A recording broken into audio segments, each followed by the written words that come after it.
Nah, selamat pagi semuanya, Shalom. Mari kita berdoa sebelum firman Tuhan disampaikan. Bapa di dalam surga, sungguh saat ini kami mengucap syukur, kami boleh mendengarkan firman Tuhan. Biarlah Roh Kudus-Mu sendiri yang akan berbicara lewat setiap firman yang disampaikan. Dan biarlah Engkau yang akan memimpin setiap kata, setiap kalimat yang keluar dari mulut hamba-Mu ini. Dan berikan kami pengertian, dan berikan kami ketaatan yang mutlak kepada Roh-Mu ya Tuhan. Terima kasih Bapa, dalam nama Tuhan Yesus kami berdoa. Amin. Ya, baik. Selamat pagi Bapak Ibu semuanya dan saudara-saudara yang dikasihi Tuhan. Terima kasih secara khususnya buat Bapak Ketua yang telah memberikan saya kesempatan untuk bisa menyampaikan kebenaran firman Tuhan. Dan izinkan saya untuk bisa share screen sebentar. Oke. Apakah suara saya terdengar dengan jelas? Jelas. Baik. Iya, sorry. Baik Bapak Ibu, kita akan membaca Galatia 5 ayat 22 sampai 24. Tetapi buah roh ialah kasih, sukacita, damai sejahtera, kesabaran, kemurahan, kebaikan, kesetiaan, kelemah lembutan, penguasaan diri. Tidak ada hukum yang menentang hal-hal itu. Ayat yang ke-24, barang siapa menjadi milik Kristus, ia telah menyalibkan daging dengan segala hawa nafsu dan keinginannya.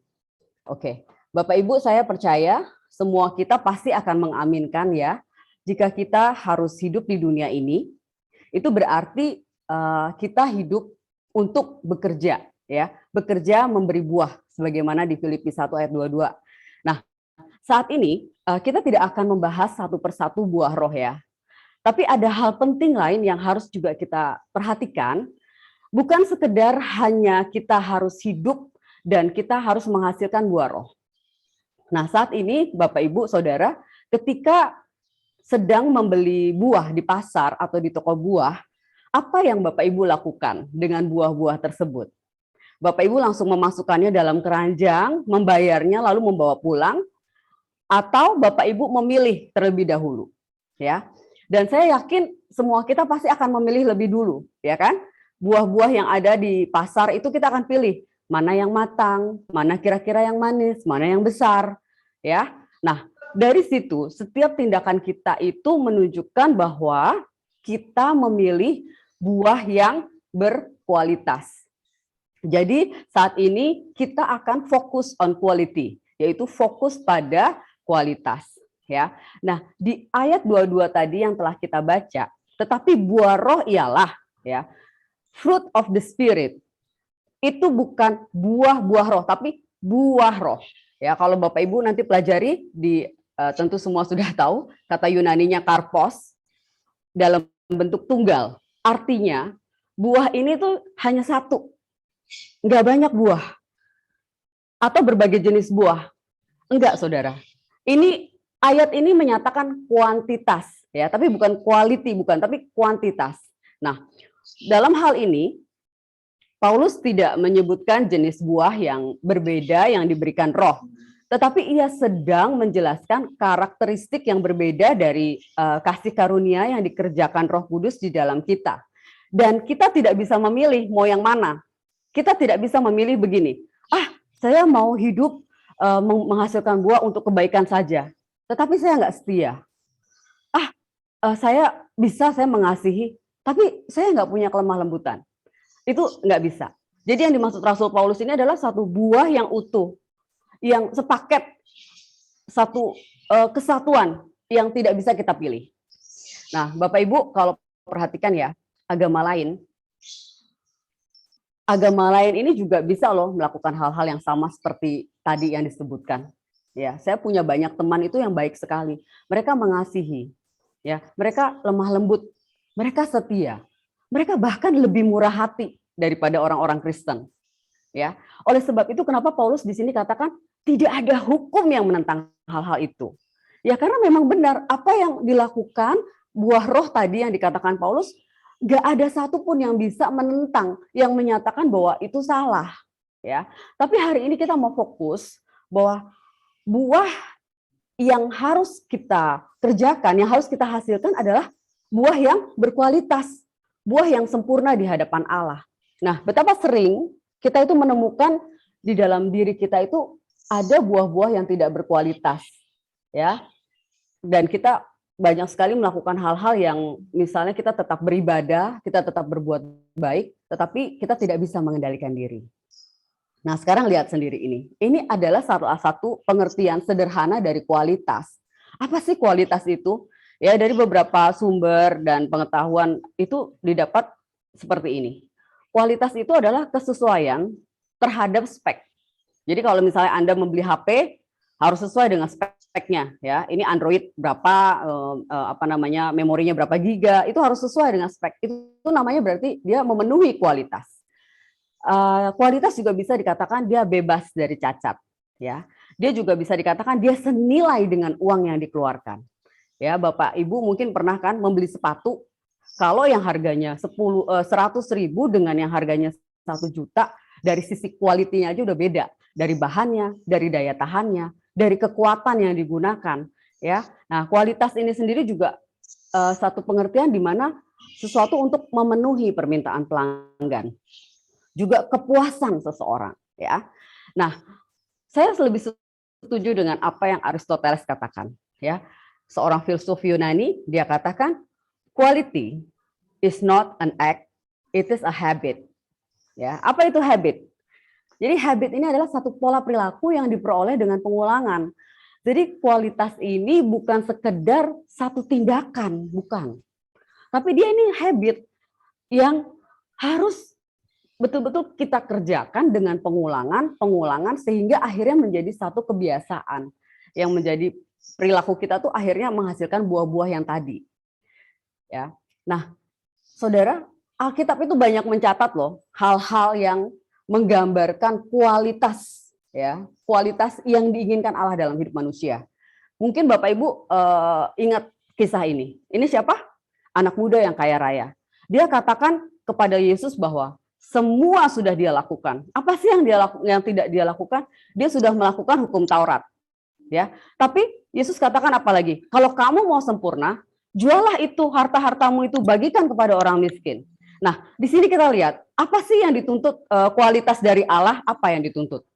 Allah menginginkan kualitas anak muda ini hati yang tidak terikat kepada dunia. Ya, nah kalau kita lihat lagi ini juga pernah lihat gambar ini pasti. Kisah ini juga menceritakan tentang kualitas yang memang Allah inginkan dalam kehidupan manusia. Ya, ada seorang yang bertanya, Guru, apakah sedikit yang diselamatkan? Sedikitkah yang diselamatkan? Nah, bicara sedikit itu bicara soal kuantitas. Tetapi apa jawabannya? Ini ada nanti Bapak Ibu bisa baca di Lukas 13 ya, ayat 24 dan seterusnya. Tuhan Yesus menjawab gini, berjuanglah untuk masuk pintu yang sesak. Orang bertanya kepada Yesus tentang kuantitas, tetapi Tuhan Yesus menjawab kualitas. Ya, Tuhan Yesus menjawab berjuanglah untuk masuk pintu yang sesak. Artinya apa? Harus ada satu perjuangan yang nggak mudah untuk bisa masuk ke pintu itu gitu ya. Jadi di sini hendak menggambarkan bahwa kualitas dari orang-orang yang masuk kerajaan Allah itu nggak sekedar asal lewat jalan yang tol tanpa hambatan, ya, tanpa ada perjuangan, tanpa ada kesulitan, enggak. Tapi sungguh-sungguh membutuhkan satu perjuangan yang harus melalui penderitaan, harus melalui pikul salib dan sebagainya. Nah, lihat di sini lagi. Ini juga kisah di mana tentang Allah, tentang kualitas yang ditekankan. Ini kisah ada di Yeremia 24. Pada satu hari Allah itu memperlihatkan kepada Yeremia ini buah ara, ya. Buah ara ini diperlihatkan. Lalu Allah berkata begini, "Hei Yeremia, apa yang kamu lihat?" Ya. Lalu Yeremia menjawab, "Itu buah ara yang baik dan buah ara yang tidak baik. Buah ara yang tidak baik tidak enak dimakan." Oke, bagus, ya. Lalu apa yang Allah ingin sampaikan dalam hal ini? Allah memberikan satu perumpamaan tentang buah yang berkualitas itu adalah ketika Allah melihat hatinya kaum Yehuda yang waktu itu dalam pembuangan, Allah itu melihat bahwa itu aku create, aku ciptakan, aku izinkan terjadi untuk kebaikannya. Ya. Dan nantinya aku akan membangun mereka, aku nggak akan meruntuhkannya. Dan nantinya aku akan menanam mereka, aku nggak akan mencabut mereka. Tetapi lihat buah yang buruk ini. Buah yang buruk ini melambangkan waktu itu Raja Zedekia dari Yehuda, di mana mereka tidak taat sama Allah dan pemuka-pemukanya, Allah menjadi marah sama mereka ya. Ini menjadi satu kondisi keadaan yang mengerikan buat Allah. Dan Allah mengutuk, dan Allah tidak suka dengan kondisi seperti ini. Sehingga situasi ini Allah umpamakan ini buah yang berkualitas dan buah yang tidak berkualitas. Nah, sekarang kita lihat buah yang berkualitas itu buah yang bagaimana? Di ayat 24 yang tadi kita baca, ya, buah yang berkualitas adalah buah yang bebas dari hawa nafsu dan keinginannya karena telah disalib. Nah, ketika kita memilih buah, ya, ketika kita membukanya, itu udah nggak ada kebusukan karena berkualitas, nggak ada ulat, nggak ada cacing karena berkualitas. Kenapa sampai betul-betul tidak ada hawa nafsu dan keinginannya.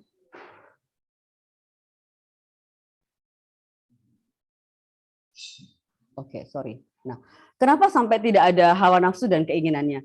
Karena semuanya itu telah disalib sampai nggak ada sisa, ya, sampai nggak ada lagi ada rasa iri hati, dengki, ketamakan, kemarahan, nggak ada. Benar-benar itu disalibkan, ya. Yang dilakukan adalah benar-benar penuh adalah buah yang berkualitas. Nah, yang kedua, yang sesuai dengan ayat ini, ya, kita bisa lihat nanti di Matius 3 ayat 8. Buah yang berkualitas itu buah yang bagaimana sih? Buah yang sesuai dengan pertobatan, ya. Apa sih maksudnya? Dia menghasilkan buah yang membuktikan pertobatanmu. Artinya produce fruit that prove your repentance, ya. Artinya buah yang sesuai dengan pertobatan kita, yaitu buah yang baik. Buah yang matang. Matang bicara soal kedewasaan. Juga buah yang benar. Karena apa yang baik itu belum tentu benar loh dalam pandangan manusia. Tapi buah yang benar. Dan iman yang ada pada kita itu betul-betul seirama dengan perbuatan kita. Ya. Lalu ciri yang ketiga dari quality fruit adalah buah yang melimpah. Ya. Kalau di Alkitab LAI dikatakan buah yang banyak, menghasilkan buah yang banyak. Tetapi yang lebih tepat adalah buah yang melimpah. Kalau banyak kan berarti masih bisa terhitung. Tapi kalau buah yang melimpah itu udah nggak bisa terhitung. Ya, artinya apa? Artinya dalam kehidupan kita menghasilkan buah-buah di mana bukan cuma orang-orang yang dekat dengan kita yang bisa menikmatinya. Bukan. Orang-orang yang dekat, keluarga, bahkan orang-orang yang di sekitar kita, tetangga, ya, bahkan gereja, ya, sampai Tuhan sendiri itu benar-benar menikmati buahnya kita, dan itu melimpah, keluar terus dari hidup kita, ya, melimpah, much fruit. Ya. Lalu yang terakhir, ciri dari quality fruit adalah buah yang tetap, ya, itu ada di Yohanes 15 ayat 16. Buah yang tetap ini artinya buah yang tinggal tetap, remain. Artinya apa? Saudara menghasilkan buah-buah tidak berdasarkan musim. Kalau mangga, durian ada musimnya. Tapi kalau buah roh nggak ada musimnya. Dia harus tetap tinggal di dalam hidup kita. Tetap terus berbuah. Ya, dia nggak akan tergantung oleh musim. Contohnya misalnya ketika kita lagi sakit, kita berkeluh kesah, kita menyalahkan Allah. Itu tidak bisa seperti itu. Kita harus tetap memilih, kita bersuka cita. Kita penuh dengan damai sejahtera Allah. Meskipun kondisi kita sedang sulit, kita harus tetap menjadi orang yang murah hati, ya. Jadi tidak tergantung pada situasi, juga tidak tergantung kepada kalau sama orang ini aku lebih menghormati, kalau sama orang ini aku nggak usah menghormati lah, udahlah dia kan nggak terlalu penting dalam hidupku. Enggak. Jadi dalam hal ini adalah kita berbuah, kita harus menghasilkan sesuatu yang punya kualitas di hadapan Allah, ya. Nah, bagaimana untuk menghasilkan buah yang berkualitas? Ayat 25 tadi kuncinya. Hidup dipimpin oleh Roh Kudus. Terima kasih Bapak Ibu, biarlah firman Tuhan hari ini mengingatkan kepada kita buah-buah yang seperti apa yang kita sudah hasilkan di hadapan Tuhan. Apakah buah yang kita hasilkan ini hanya sekedar perilaku, hanya sekedar tindakan, tidak berkualitas, atau buah yang kita hasilkan sungguh-sungguh berkualitas di hadapan Allah, sehingga Allah bisa berkata, semua yang kulakukan untuk kebaikanmu, nak. Semua yang kulakukan untuk membangun. Semua yang kulakukan itu untuk aku tanam, untuk aku nikmati. Dan biarlah firman Tuhan hari ini menguatkan kita untuk tetap kita terus menghasilkan buah dalam setiap musim. Puji Tuhan, terima kasih. Mari kita berdoa. Bapa di dalam surga, terima kasih untuk kebenaran firman Tuhan hari ini. Kami hari ini punya komitmen di hadapan Tuhan, biarlah kami menghasilkan buah-buah yang berkualitas di hadapan Tuhan. Terima kasih Bapak, berkati STT Kataros, berkati para dosen, Pak Ketua juga, dan juga para mahasiswa dimanapun berada. Biarlah hidup kami boleh tetap terus menghasilkan buah-buah kebenaran yang dipimpin oleh Roh Kudus. Di dalam nama Tuhan Yesus kami berdoa. Amin.